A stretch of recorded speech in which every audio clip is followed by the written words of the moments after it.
do que seria produzido aqui nesse programa. Os caras estavam imaginando, por exemplo, que eu me tornaria um comunista.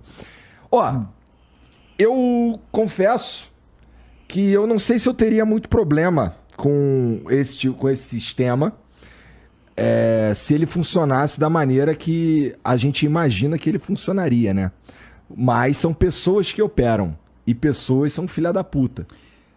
Eu acho que a gente precisa primeiro entender que o funcionamento do socialismo ele é baseado numa compreensão materialista e histórica do processo que a gente está inserido. Então, por exemplo... Você falou socialista agora. Sim. Eu imagino que haja uma diferença entre comunista e socialista. Sim. Essa diferença primordial é que o socialismo é encarado como uma etapa de transição, é um processo de superação das contradições, de construção de uma sociedade que visa superar essas contradições que são produzidas no capitalismo. E o comunismo é um estado de coisas, né? É um estágio desse desenvolvimento em que não existe mais Estado porque não existe mais classe social. Basicamente é isso, né? Nós comunistas... da outra vez me falou que o comunismo seria uma evolução ao capitalismo.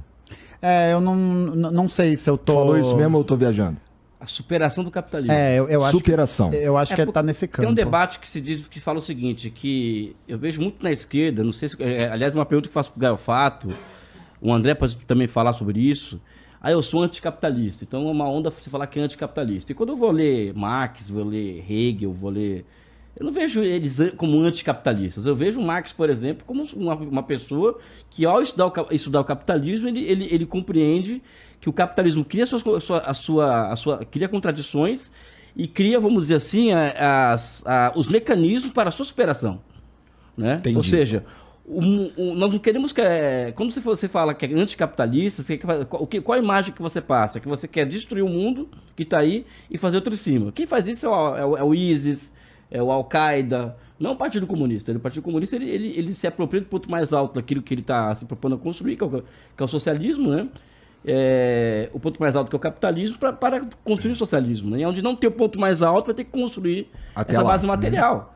Né? Então já fica até uma pergunta para ambos aí, essa questão da base material para uma sociedade de nível superior, no caso do André, ou seja, o André, eu vou colocar ele na roda daqui a pouco em relação a isso, e por Gaio Fato, como que vocês enxergam essa questão do capitalismo, do socialismo? Né? Eu acho que é fundamental a gente primeiro entender uma coisa, que a nossa crítica em relação ao capitalismo não é uma crítica de base moral, Igão. A gente não vê essa crítica como o capitalismo sendo feio, bobo e chato. Né? Tanto que o próprio Marx ele não faz esse apontamento do ponto de vista moral. A questão central é que a forma como o sistema capitalista ele é constituído, ele é baseado na exploração do trabalho de outras pessoas. Essa é a questão fundamental. E aí isso se desdobra em vários campos diferentes, em várias estruturas diferentes. Então, muita gente fala, por exemplo, que o capitalismo seria ideal se não tivesse Estado, e na verdade, por exemplo, é muito pelo contrário. É justamente porque existe a presença de uma determinada forma de Estado, que é controlado por uma determinada classe social, que é possível que esse sistema possa existir. E aí, a crítica que os comunistas fazem em relação a isso é que esse sistema ele é baseado na exploração e ele privilegia, ele dá dignidade de vida para as pessoas que detêm as formas e os meios de produção, que são a burguesia, o empresariado, o agronegócio, que basicamente são pessoas que acumulam, mas não por uma genialidade, por uma proficiência, mas porque tem muito trabalho de outras pessoas que é extraído, o resultado desse trabalho é extraído dessas pessoas sob a forma da exploração. Então, para dar um exemplo mais sintético, se o cara tem um salário que é determinado no final do mês e ele trabalha 40 horas por semana, só que quando ele faz a conta do quanto ele produz, do quanto tem de custo aquilo, ele percebe, por exemplo, que das 8 horas diárias que ele trabalha, se ele trabalhasse 4 horas diárias, ele conseguiria ter um montante o suficiente para ter o que ele ganha. Afinal de contas, né? Só para parar para pensar. Não faz sentido a gente realizar um trabalho se a gente não vai ver o fruto desse trabalho se a gente está participando dele. Tá ligado? Isso faz algum sentido de pensar, se eu faço um trabalho de escola, por exemplo, um trabalho de universidade, e eu estou ali me empenhando para fazer aquilo, eu vou realizar e eu quero ver o resultado daquele trabalho diante de mim. Tem algumas questões sobre isso aí, cara. Vamos lá. Vamos dizer... Eu vou me usar de exemplo, tá? A gente criou um canal de internet um tempo atrás. E esse canal de internet, ele cresceu, se tornou rentável e relevante. E com isso a gente conseguiu dinheiro. Com esse dinheiro, a gente criou outras coisas. Criamos outros canais, criamos outros programas e tal. E dentro desses programas, existe...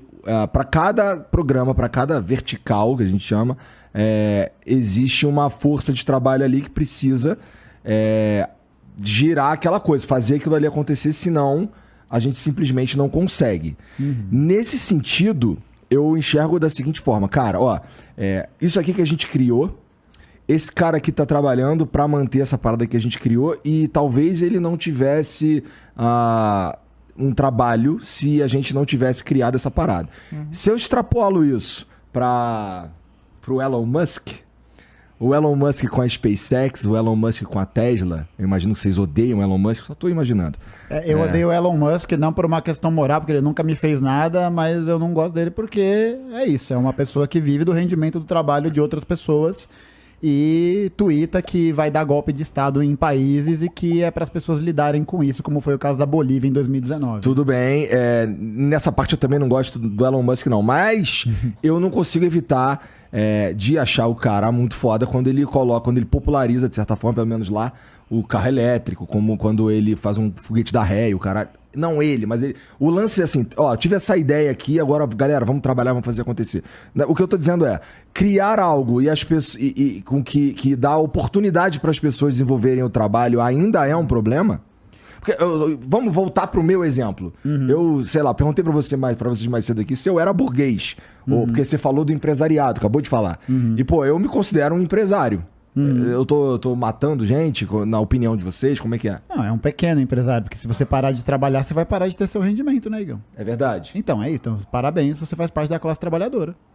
Eu sei. Então, o ponto central é esse. E é uma relação que opera num método dialético. Então, tipo, não é uma coisa que é a causa e a consequência da outra. Mas você sabe que, assim, se eu parar de fazer o flow e viver das outras coisas que foram criadas, eu consigo ter um salário também. Não, e aí? Então, aí pode encaixar como pequena burguesia, assim. Mas a tendência muito maior é de, eventualmente, o canal ser absorvido por um grande conglomerado, porque a tendência é você ser engolido. Pra mim ia ser incrível, porque eu ia ganhar dinheiro pra caralho. Eu vou te dar uma outra visão, então. Tá.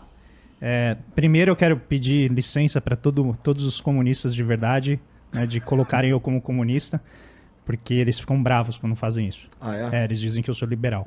Tá. Então, aí depois a gente até pode discutir. Eu vou te colocar nessa roda daqui a pouco. Não, porque sempre que chega o pessoal da direita, o André é comunista, eu falo, não fala isso que os comunistas ficam bravos.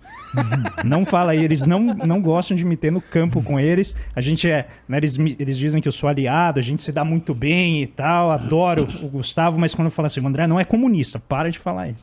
Entendi, mas brincadeiras à parte, existe um problema nessa organização que você colocou, que é você gera emprego. Você está aqui trabalhando, se você não vier, isso aqui não funciona do mesmo jeito, porque você também coloca a sua imagem como trabalho, mas você depende essencialmente de uma máquina chamada YouTube.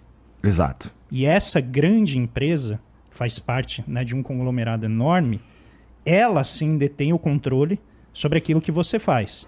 Inclusive, né, recentemente teve decisões nesse sentido, em que você perdeu a sua liberdade de determinar quem está aqui dentro, e você teve que fazer, senão você perdia o seu ganha-pão. Então, existe uma estrutura de comando aqui, que não é necessariamente visível, mas que torna, na minha visão, você algo mais parecido com aquele produtor pequeno do século XVIII, que é como os liberais vivem, é como eles pensam que a economia pode funcionar, é pré-revolução industrial. Então você criaria uma sociedade em que todo mundo é pequeno produtor independente, você tem ali o seu negócio, você tem 3 ou 4 empregados, né, quase um artesão ali já próximo da Revolução Industrial, só que não incorpora as grandes corporações que vêm com a Revolução Industrial e mudam tudo. Qual que é o maior país hoje no mundo? Maior em quê? Qual que é a maior métrica? país. Quando você pensa no maior país do mundo? Eu penso na China. Pois é o Facebook. É ele que é um espaço virtual onde você tem regras, você tem que respeitar a constituição daquele lugar, você tem que se comportar do jeito que ele te coloca para se comportar. Se você se comporta fora, é absolutamente implacável, você está fora. Tudo bem que ele anda meio mal das pernas, né? Mas não sei agora. Mas enfim, você tem um espaço administrativo que hoje redefiniu o que é você estar, o que é você ser cidadão. E essa sobreposição de coisas vem exatamente com esse império das grandes corporações mundo afora, que elas não respeitam país, elas não respeitam regras, elas correm para onde elas têm paraísos fiscais, onde elas têm menor capacidade de tributação, elas fazem o que elas querem, elas financiam absolutamente todo tipo de governo, todo tipo de guerrilha, todo tipo, né, de força que seja interessante para elas. E elas não têm controle. Deixa eu te provocar, então. Eu também vou fazer uma provocação. Eu vou falar algo que eu sou contra, mas eu preciso falar. Como uma empresa privada que construiu tudo isso com tecnologia, com inteligência, que de certa forma saiu do nada. Não saiu do nada? Não. Isso, inclusive, responde tua questão sobre o Elon Musk. Tá, vamos falar sobre isso então. Mas tudo bem, vamos... Não, mas eu posso responder as duas. Sobre o Facebook. Eles não têm mesmo o direito de definir como é que a plataforma deles vai ser usada, já que é deles e é privada? Mas ela não é privada. Ele chega pra você e fala assim... Isso quando você vê, né, aproveitando a questão dos musicais e filmes... Só pra deixar claro aqui, eu acho uma grande filha da putagem a maneira como todas elas agem, tá? Não, mas esse é o ponto. Você não tem liberdade do jeito que você teria se você não usasse os meios de produção que elas te oferecem. Né? Do ponto de vista marxiano, os meios de produção são deles. Você compra algumas coisas aqui para operar, mas efetivamente o que você usa mesmo para transmitir, para ganhar dinheiro, inclusive eles arrancam um pedaço, né, sem fazer nada, porque você está usando o espaço deles, uma fração do valor que você recebe em monetização fica com eles. Mas eles me dão a possibilidade de conseguir essa monetização. E o senhor também dava a oportunidade para o escravo trabalhar e cumprir o seu desígnio. Pô, eu acho que tu foi longe. Eu sei. Eu só estou dizendo que relações sociais, elas podem ser vistas sempre contratualmente, como você dando oportunidade, mas não significa que a relação de poder seja isonômica e seja horizontal. Tá. Porque quando você questionar... Não é mesmo. Não é. Quando você questionar esse poder, seu poder de voz é quase nulo. Quando você já deve ter tido vídeo bloqueado. Cara, se a gente for enumerar todos os problemas que eu já tive... Eu já passei por isso também, né? Inclusive, quem puder, vai lá no meu canal, André Roncalha. Relaxa que vai estar tudo aqui você no vai lá e você faz um recurso e você não sabe quem lê. Você não sabe se essa pessoa está no Brasil, se ela está fora. Você não sabe nada. Então, o poder ele é muito forte nesse sentido. Até quero sugerir um livro que se chama Governos Privados. Em inglês é Private Governments. E a autora, que é uma filósofa, ela vai justamente analisar isso. Como o liberalismo ele não conseguiu superar o liberalismo de jardim de infância, né? O pessoal que não pensa o liberalismo de maneira atual. Não superou a Revolução Industrial ainda. Para entender que tem novas formas de poder, novas formas de dominação. E isso independe de você ser, né, marxista, comunista, socialista. A dominação existe. A questão é como que você vai mapear para reagir a ela e garantir alguma autodeterminação.